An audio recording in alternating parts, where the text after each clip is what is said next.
Break out those timelines and let your knowledge shine. It's been a week, so let's see what you learned. Go. Hello.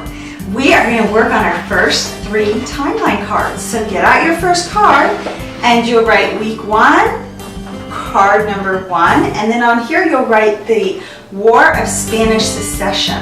Now think about it. What do you think secession means? Secession means one after another. And so King Charles of Spain was dying and he had no one to replace him. And so a war broke out when he died in 1700.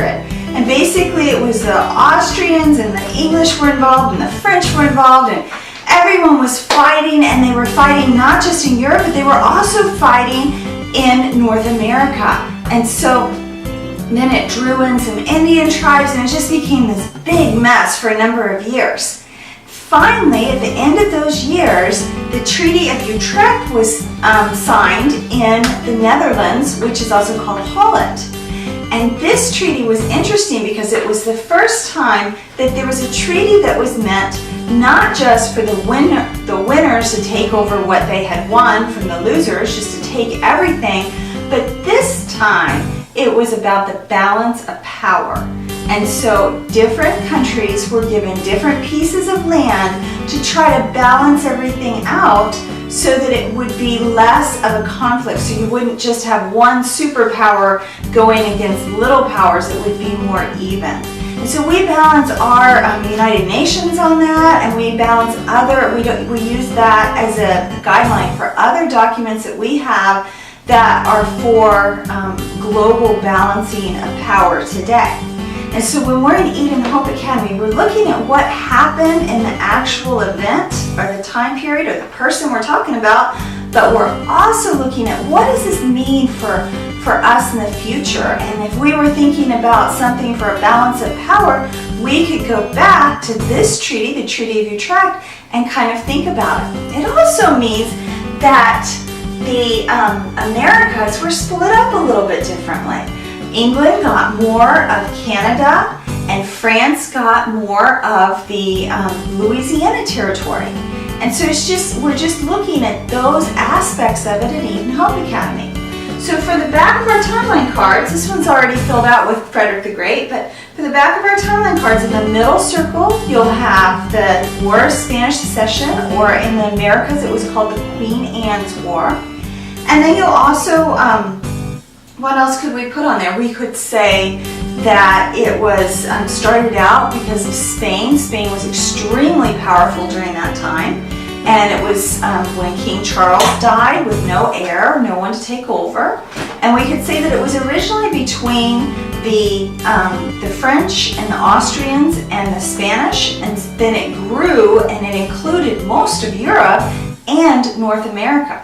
So we could put all of those things in, and then for one of our linkets, we could also put in that the Treaty of Utrecht, the thing that ended this, was a guideline for other balancing of power treaties that we now use today.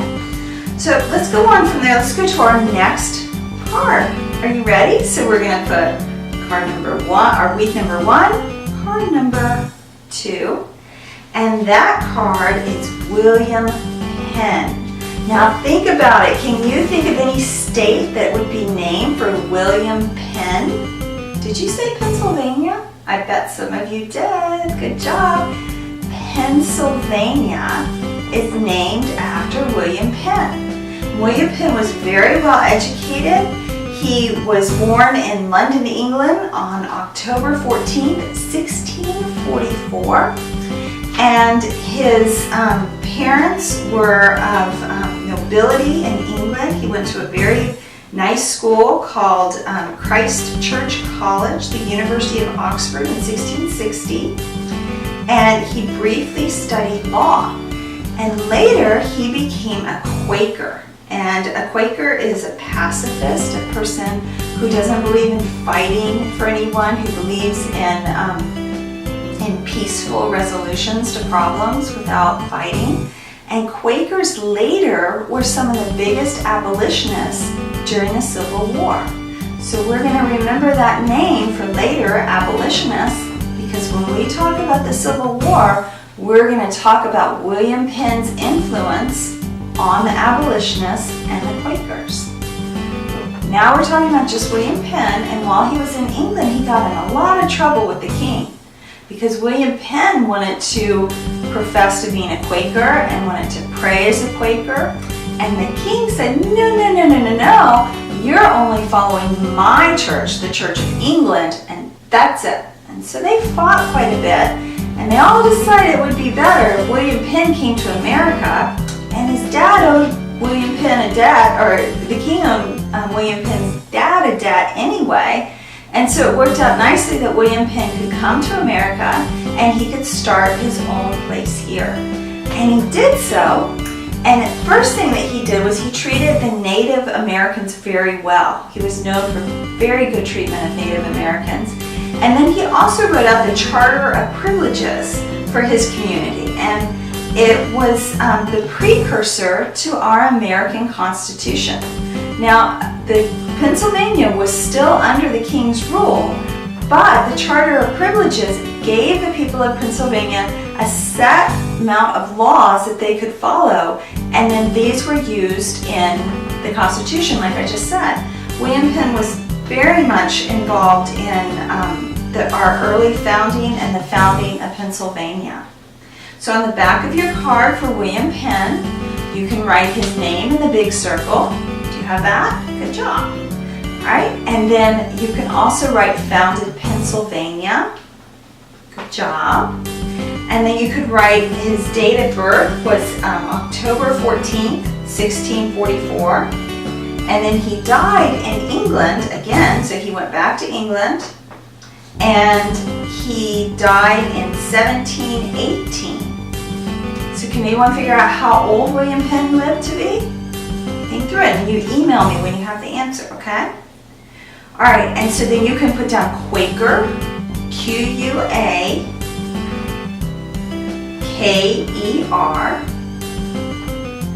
and you can place down that he was a governor of the colony of Pennsylvania, maybe. And then you can write out the Declaration of Privileges. That would be a good thing to put there too. And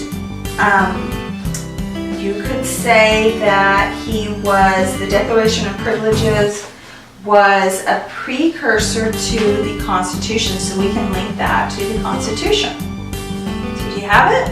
Good job. I want you guys to try to learn more about William Penn because he's very interesting, and be sure to say it during your presentation time in class. All right? All right, and finally, we have Frederick the Great. And Frederick the Great was, he was the king of Prussia. Now, Prussia is not Russia.